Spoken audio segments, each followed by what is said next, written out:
Ya, pemirsa, pondok pesantren merupakan salah satu tonggak pendidikan dan agama di Indonesia. Namun sayang pemirsa, dengan adanya peristiwa yang terjadi akhir-akhir ini membuat citra pondok pesantren menurun. Untuk membahas hal ini lebih lanjut, kita sudah terhubung secara virtual dengan sejumlah narasumber. Di antaranya sudah ada Zahrul Anzar Asumta atau Gus Hans selaku Sekjen Nasional Gerakan Ayo Pondok dan juga Profesor Trubus Rahardiansyah selaku pengamat kebijakan publik Trisakti. Kita sapa, selamat petang Bapak-Bapak semuanya. Waalaikumsalam, terima kasih sudah meluangkan waktu. Mungkin saya pertama ingin ke Gus Hans terlebih dahulu ya. Gus Hans, ini kita lihat kalau dari informasi yang sudah ditayangkan, yang disajikan oleh Berita Satu Utama tadi, sebelumnya ini ada 3 lokasi yang berbeda, tetapi benang merahnya tetap sama. Ini yang kita pertanyakan adalah terkait dengan kelayakan dari bangunan pesantren yang kemudian dipertanyakan dan juga keselamatan santri begitu ya. Tapi kalau dari Anda sendiri, apakah kemudian dari kejadian-kejadian ini yang berdampak pada citra dan juga minat orang tua untuk menitipkan anaknya ke pesantren, ini sebetulnya menjadi indikasi bahwa memang pembangunan pondok pesantren ini tidak dilakukan dengan memperhatikan standar bangunan yang ada. Pendapat Anda seperti apa, Gus Hans? Jadi gini, pertama saya ucapkan bela sungkawa kepada korban dan keluarga korban dan juga kepada pesantren. Saya juga ada komunikasi dengan pihak keluarga pesantren dan dari jaringan kami di Situbondo. Kejadiannya sudah dijelaskan tadi di berita bahwa jam 1 kejadian, yang meninggal tadi itu sekitar jam 5, jadi selisih 4 jam karena memang informasinya korban kena asma gitu ya, jadi mungkin kaget dan sebagainya. Tetapi di luar itu semuanya saya menyampaikan bahwa kalau 3 tadi disebutkan dari Al-Khazini dan juga pesantren tadi yang satunya dan sekarang ada di Situbondo ini, kalau kita rangkai ini terlihat sekali, jadi ini dari pesantren-pesantren yang memang tumbuh dari masyarakat dan tidak pesantren modern yang didesain sebuah pesantren yang berasrama dormitory yang dihuni oleh orang banyak dengan syarat yang pas. Artinya memang pesantren-pesantren yang seperti ini harus mendapatkan perhatian dari pemerintah. Kalau saya melihat tadi yang pesantren yang ada di Al-Khazini dan juga yang di Situbondo itu kan segmentasi middle low, masyarakat bawah yang dengan biaya yang sangat sederhana, dan tentu dengan biaya itu nggak akan mungkin mampu untuk bisa membangun pesantren yang standar dengan bangunan yang ditetapkan seperti halnya mengeluarkan IMB. Karena kalau misalnya IMB kan pasti ditanya tuh penggunanya untuk berapa orang, luasnya berapa, dan beratnya seperti apa. Nah, bisa jadi pesantren tidak mampu untuk membiayai bangunan dengan standar IMB itu dengan pemasukan dari santri yang tidak imbang. Oke, baik. Ini berkaitan lagi dengan biaya begitu ya, bahwa memang kalau yang terjadi adalah dari pesantren-pesantren yang nampaknya ini dibangun berdasarkan minat ataupun swadaya masyarakat begitu ya, berdasarkan asas gotong royongnya. Ada perbedaan di sana begitu terkait dengan biaya, mungkin saja ini menjadi kendala juga bagi mereka untuk kemudian menetapkan standarisasi bangunan tersebut seperti IMB. Nah, tapi kalau begitu saya ingin ke Prof. Trubus. Prof, tapi kalau dari kacamata Anda seperti apa setelah banyaknya kasus yang terjadi terhadap pondok pesantren begitu ya, pemerintah ini kan sudah disebutkan akan membentuk Ditjen Pesantren. Apakah kebijakan ini sudah tepat dan apa yang kemudian harus segera dilakukan oleh Ditjen Pesantren ini, Prof. Trubus? Iya, menurut saya pembentukan Ditjen Pesantren yang sudah direstui oleh Presiden itu membawa suasana baru lah sebenarnya di dalam pengelolaan dan masa depan pesantren sendiri.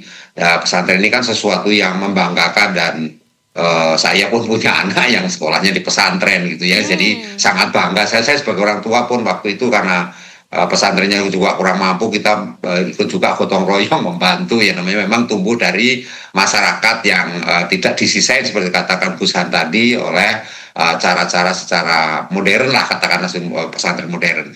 Kan tetapi memang ini menjadi perhatian pemerintah, menurut saya tanggung jawab pemerintah, negara harus hadir, dan itulah yang kemudian diwujudkan oleh kebijakan Presiden membentuk Ditjen Pesantren. Nah, mudah-mudahan dengan pesantren ini tentu nanti akan bisa dilakukan paling tidak mapping sosial awal pesantren-pesantren mana yang memang membutuhkan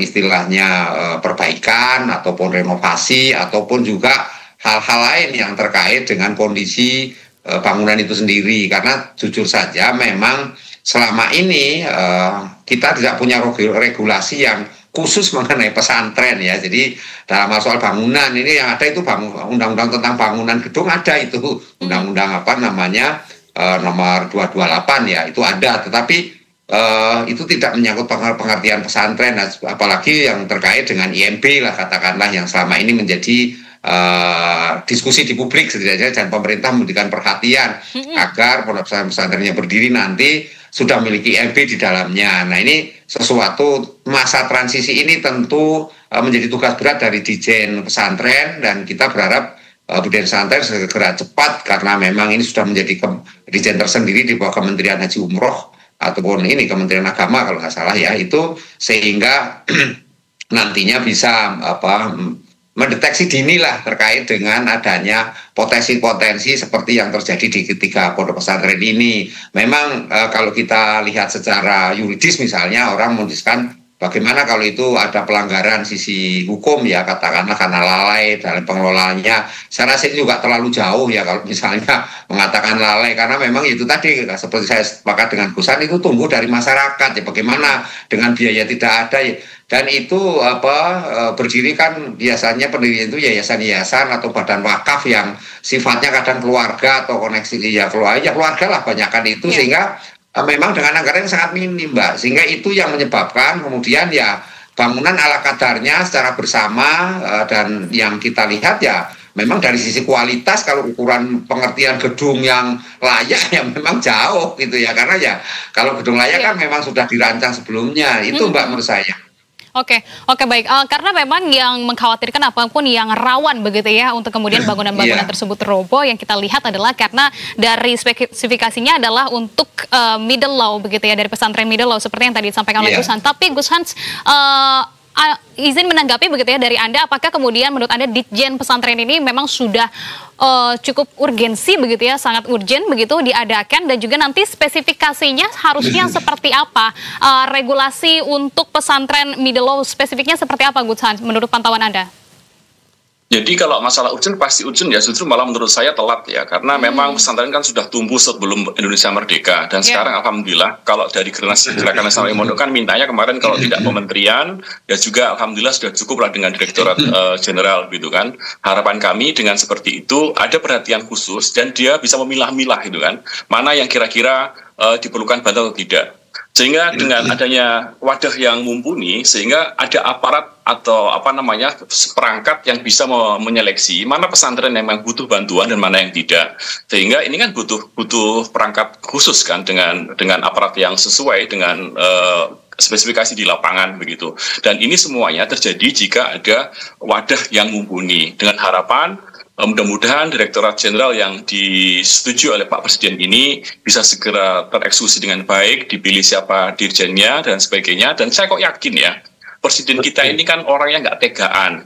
Wong anak sekolah aja dikasih makan, dan coba cari di negara-negara yang lain, orang hamil aja dikasih makan. Apalagi dengan melihat pesantren seperti ini, saya yakin pasti memiliki perhatian khusus oleh Pak Presiden gitu ya. Nah, saya berharap begini, jangan karena ini sekarang ini kasusnya yang meninggal hanya satu, sehingga tidak menjadi perhatian publik. Saya berpikir satu nyawa itu sangat berharga, dan kita tidak boleh menganggap nyawa orang per orang itu hanya sebuah nominal. Jadi 1 atau 60 atau 100 itu menurut saya sangat berharga, dan ini menjadi perhatian yang khusus. Oke, baik, tentu itu menjadi perhatian yang khusus. Ada optimisme dari Presiden kita begitu ya kalau melihat dari karakternya. Nah, tapi kita akan jeda terlebih dahulu, Bapak-bapak sekalian, kita akan mendengarkan azan maghrib terlebih dahulu.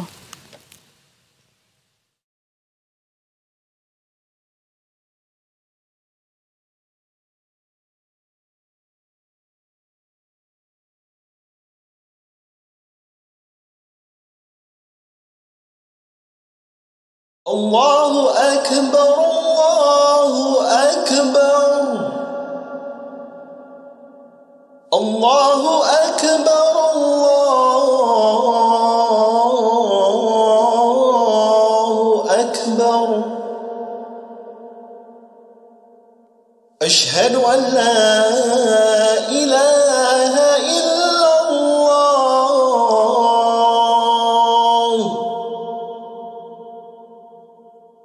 أشهد أن لا إله إلا الله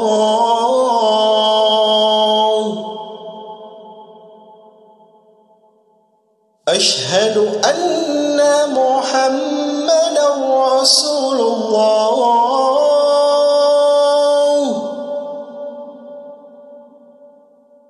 أشهد أن محمدا رسول الله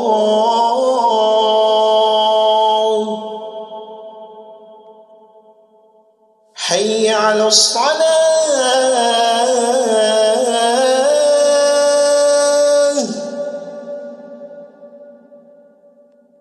حي على الصلاة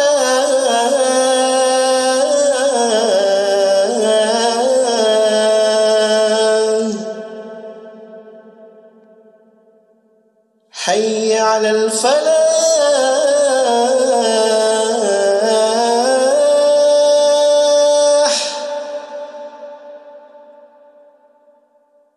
حي على الفلاح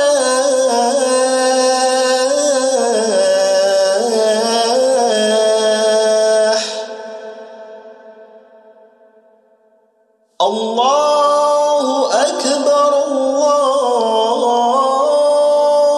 أكبر لا إله إلا الله.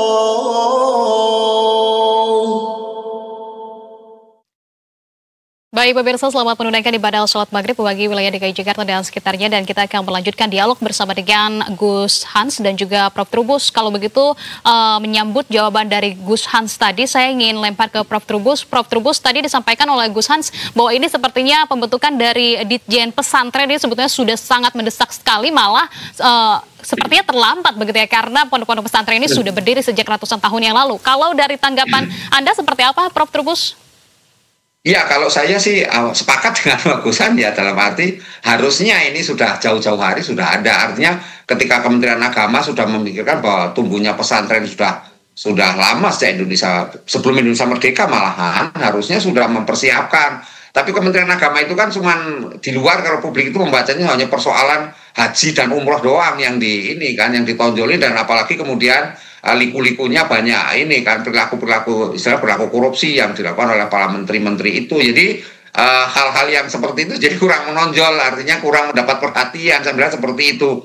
Memang sepakat masyarakat akhirnya ketika terbentuklah Kementerian Haji dan Umroh yang dipisahkan dari terpisah dengan Kementerian Agama, sehingga Kementerian Agama fokus dalam hal soal pendidikan. Ini kita memberikan satu dukungan gitu, di mana kemudian nanti terbentuknya Ditjen Haji ini, Ditjen pesantren, setidaknya akan memberikan tata kelola yang lebih transparan lah, terbuka, bagaimana partisipasi publik juga dilakukan di situ, dan bagaimana nanti kebijakan-kebijakan menurut saya itu harus bersifat dialogis gitu ya, karena ini namanya pesantren itu sifatnya musyawarah mufakat ya, tidak bisa kita kemudian hanya sekedar mendasarkan pada ini pakai aturan hukum ya. Saya sepakat aja hukum, tapi hukum itu kan harus dilihat bahwa ini persoalannya persoalan yang sifatnya alami sebenarnya, bukan kita mengatakan bahwa itu setuju, itu takdir Allah juga bukan ya, tapi segala sesuatunya kita meletakkan pada hal-hal yang proporsional gitu. Kecuali kalau kita melihat dulu tragedi Kanjuruhan, itu lain ya, itu kan sesuatu yang kita katakan berbeda. Kalau yang di pesantren ya jangan kemudian asumsi yang dikembangkan selama ini kita akan ada law enforcement, penegakan hukum yang tegas kepada mereka yang melakukan lalai sesuai pasal 359, 360 KUHP. Jadi kesan-kesan itu yang muncul di publik itu, sehingga ini karena mereka tidak mengajukan IMB, tidak gedungnya, bangunannya tidak memenuhi spesifikasi ketentuan kelaikan, misalnya seperti itu kan hal-hal menurut saya jadi terlalu bias gitu loh, Mas. Itu bukan untuk bukan untuk menafikan, tapi yang jelas kita ke depan ini harus memikirkan bagaimana supaya itu tidak terulang kembali gitu. Dan sekarang yang kategori misalnya yang di tebing-tebing atau yang di daerah-daerah rawan yang dibangun itu ya harus betul-betul melalui pengawasan yang ketat. Dan sekarang pengawasannya yang diperketat gitu loh, pengawasan itu pengecekan, kemudian juga audit itu selalu dilakukan, mungkin 2 tahun sekali atau 3 tahun sekali. Dan bagaimana juga pemerintah secara proaktif. Ini sebenarnya yang kedua adalah peran pemerintah daerah. Selama ini peran daerah itu juga minim, Mbak. Tidak ada sebenarnya kan. Kalau ini bangunan-bangunan itu lebih mudah karena ada BUMD itu yang profitnya bisa dipakai untuk membangun ini gitu loh. Jadi jangan semuanya apa APBN, apa APBD, tapi juga ada cara lain gitu loh. Nah, itu juga nanti akan saya tanyakan kepada Prof. Trubus terkait dengan penggunaan dana APBN ini. Tapi sebelum ke sana, saya ingin ke Gus Hans terlebih dahulu. Gus Hans, tentu ini akan menjadi harapan bagi kita begitu ya, bahwa ini akan menjadi momentum maupun alarm yang keras begitu, baik dari pemerintah maupun dari pondok pesantren itu sendiri, agar kemudian dari aspek keselamatan bangunan ini menjadi hal yang harus diperhatikan. Tapi sejauh ini sebetulnya kendala dari pemerintah untuk kemudian memeta-metakan begitu ya, dari pondok pesantren tersebut apa, Gus Han? Apakah kemudian terkait dengan data atau seperti apa sebetulnya? Jadi gini, kita harus membenahi diri, muhasabah juga dari internal kita, dari orang-orang pesantren, karena tidak semuanya orang-orang kami, orang-orang pesantren itu pandai dalam melaporkan secara administrasi tentang jumlah santri dan juga status dan lain sebagainya. Banyak beberapa pesantren yang tidak memiliki izin operasional, sementara izin operasional itu diperlukan untuk menerima bantuan dari pemerintah. Tetapi mereka kan dari kecil, dari mulai tumbuh kan tidak diajari itu bagaimana membuat proposal dan sebagainya, tapi hanya ngaji saja dan mengajar santri, dan itu menjadi kendala. Maka ketika ada Direktorat Jenderal Pesantren, maka yang perlu dilakukan adalah bagaimana merangkul para pengasuh pesantren ini untuk melek administrasi yang kira-kira itu nanti bisa mengajarkan kepada mereka untuk tertib melaporkan dan juga membuat kesepakatan bersama tentang aturan seperti apa. Seperti yang disampaikan oleh Prof. Trubus, terima kasih sekali Prof. Trubus sangat memahami karena memang beliau wali santri. Jadi kalau semua ditekankan pada masalah hukum, memang hukum adalah panglima, tapi panglima yang paling baik adalah panglima yang tahu menempatkan diri harus berbuat apa. Kira-kira ini sesuai enggak kita kaji, atau sesuai enggak kita lanjutkan hukum dan sebagainya. Dengan misalnya kiai atau para ulama misalnya malas mengajarkan kepada para santri-santri atau kepada rakyat Indonesia. Itu jutaan orang, siapa yang ngajar? Pemerintah nggak sanggup loh. Madrasah jumlahnya berapa? Dan SD jumlahnya berapa? SMA jumlahnya berapa? Di luar itu semuanya yang mengcover para kiai loh. Nah, ini yang harus kita perhatikan semuanya. Bukan berarti kami minta keistimewaan, tidak, tapi kami mohon kepada para pemerintah untuk memahami bahwa kondisi kita seperti ini. Tidak semuanya pesantren mampu. Dan sekarang ini kan banyak sekali juga pesantren yang santrinya belum ada, tapi gedungnya besar dan lain sebagainya. Terus akhirnya santri datang karena faktor tertarik dengan gedungnya. Kan macam-macam. Jadi kayak warung itu kan, ada yang warung yang memang warungnya jelek sekali, tapi banyak yang makan di situ karena ada kekhasan dan juga ada sedapnya yang nggak bisa cerangkan oleh orang lain. Nah, ini di pesantren seperti itu uniknya. Gitu. Tribun, Prof. Oke, baik. Mungkin dapat ditanggapi saja langsung oleh Prof. Seperti ini sudah setuju juga begitu ya. Ada pandangan lain, Prof? Iya, kalau saya sih pandangannya adalah bahwa pemerintah ini dan pemerintah daerah harus kolaborasi sinergitas ya. Dalam hal ini untuk istilahnya melakukan tidak saja renovasi tapi juga pembinaan gitu ya, pembinaan yang sangat intensif kepada para pak kiai yang kebetulan memang umumnya kiai kampung itu ya, kiai kampung itu memang tadi setuju dengan Gus Han, dia nggak paham tentang administrasi, jangan membayangkan ini karena mereka kan memang memahami hanya sisi agama yang istilahnya mengedukasi pendidik mereka itu, bukan seorang administrator yang bisa memberikan laporan lengkap. Tetapi sekali lagi bahwa perlulah ini negara hadir memberikan perlindungan dan mengadvokasi mereka semuanya agar menjadi istilahnya kalau dikatakan modern sih paling tidak memahami perkembangan yang ada gitu ya, sehingga punya cara pandang nalar di mana kemudian persoalan-persoalan dengan yang namanya pesantren, pengelolaan pesantren itu banyak aspek yang harus dipahami dan banyak aspek juga yang harus diantisipasi karena tidak saja persoalan di jumlah murid, tapi juga persoalan sisi keamanan, persoalan keberlanjutan, persoalan anggaran, persoalan di infrastruktur, persoalan di kaitannya dengan hubungan dengan daerah sendiri, pemerintah daerah, elit-elit yang ada di daerah dan sebagainya. Karena memang pada akhirnya dibutuhkan ini leadership yang kuat bagi ini pesantren itu, menurut saya itu. Perlu pembinaan intensif terkait dengan pengelolaan pesantren. Prof Trubus, tadi yang sempat tertunda adalah terkait dengan wacana menggunakan APBN. Prof, yang ingin saya tanyakan kepada Anda dalam membangun ulang pondok pesantren. Bagaimana tanggapan Anda terkait dengan hal ini, Prof Trubus? Ya, kalau saya sih lebih baik seperti itu. Artinya kan memang kewajiban negara untuk menyediakan anggaran membantu. Tentu tidak semuanya, artinya tidak all in itu menjadi tanggung jawab negara, tetapi khusus mengenai spesifik terkait dengan advokasi, kemudian terkait dengan spekulasi bangunan dan sebagainya, ya paling tidak audit lah gitu, yaitu itu juga dibantu oleh pemerintah gitu ya. Syukur hal lain namanya bansos saja bisa kan, kita ada bansos belakangan ada bansos terserah, dan apalagi dengan Pak Prabowo melakukan yang namanya MBG, yang namanya Koperasi Merah Putih, yang namanya Sekolah Rakyat, itu bisa dilakukan kok. Apalagi yang namanya Jemaah Pesantren sudah ada, Mbak, tinggal running kan, tinggal bagaimana sih membenahi saja. Hanya kebetulan ini ada persoalan karena ada kecelakaan lah katakanlah gitu, sehingga seolah-olah pesantren ini buruk pengelolaan, menjadikan masyarakat takut menyekolahkan anaknya di pesantren. Itu kan hal-hal yang dibangun oleh orang-orang yang menurut saya lebih kepada ini kan, mungkin ya media juga, kemudian juga oleh orang-orang yang tidak bertanggung jawab. Jadi menurut saya ini jangan kemudian membuat orang menyekolahkan di pesantren menjadi hal yang menakutkan itu. Yang menurut saya jangan lah, itunya artinya tetap ini kita tanggung jawab bersama, kita yang ke tempat lain ya sama kok, kita artinya kita orang tua wali santri pernah ikut bertanggung jawab, ikut membantu, membiayai, dan bagaimana kemudian supaya pesantren itu bisa lanjut dan bisa memberikan manfaat yang cukup luas kepada masyarakat. Itu aja, Mbak. Kalau begitu menyambut jawaban dari Prof Trubus begitu ya, Gus Hans, bagaimana kemudian menyampaikan kepada masyarakat begitu ya, pesan yang paling penting begitu dari hal ini, bahwa apakah kemudian akan berdampak terhadap minat orang tua untuk kemudian menaruh anaknya, menitipkan anaknya di pondok pesantren? Bagaimana pesan Anda kepada masyarakat? Yang paling susah membangun karakter adalah ambience-nya, atau membangun ekosistem untuk membangun karakter pesantren itu sendiri, santri itu sendiri. Dan ekosistem yang ada di pesantren sudah terbentuk. Maka daripada kita susah membuat ekosistem baru, maka ekosistem yang ada ini adalah wadah yang paling pas untuk membangun karakter. Dan menurut saya, para wali murid dan para wali santri yang sekarang ini masih ragu untuk memondokkan pesantrennya, coba berpikir ulang.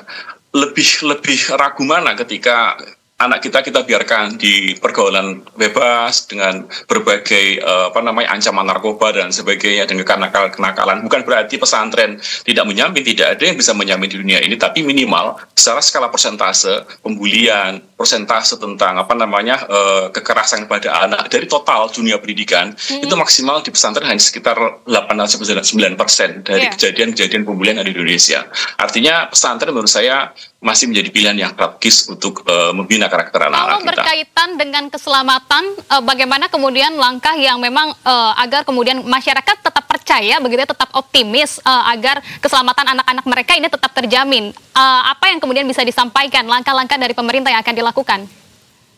Ya, menurut saya pemerintah tadi dengan adanya Direktorat Jenderal itu fokus kepada pesantren-pesantren yang memang membutuhkan. Jadi ada semacam kaukus pesantren-pesantren yang memang dari basicnya tidak memiliki akses keekonomian dan tetapi memiliki kepercayaan dari masyarakat, itu yang kita fokuskan. Jadi bukan karena faktor kedekatan dengan penguasa. Nah, ini yang menjadi problem. Jadi pesantren yang sudah existing dan bermanfaat buat masyarakat sekitar dan juga bangsa, itu harus kita perhatikan.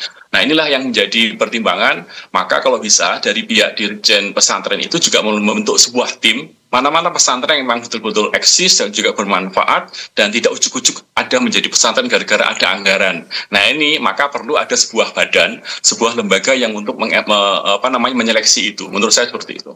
Oke, baik. Artinya memang tidak perlu khawatir bagi orang tua yang kemudian merasa mengkhawatirkan begitu ya ketika anaknya dititipkan di pondok pesantren terkait dengan segala macam bencana yang kemudian terjadi pada saat ini begitu, karena memang ini sudah menjadi sorotan dan juga sudah menjadi momentum untuk pembenahan dari pesantren maupun pemerintah itu sendiri dengan adanya Ditjen Pesantren Prof Trubus, kemudian juga Gus Hans. Terima kasih banyak atas pandangan yang sudah dibagikan bersama dengan kami di Berita Satu Utama.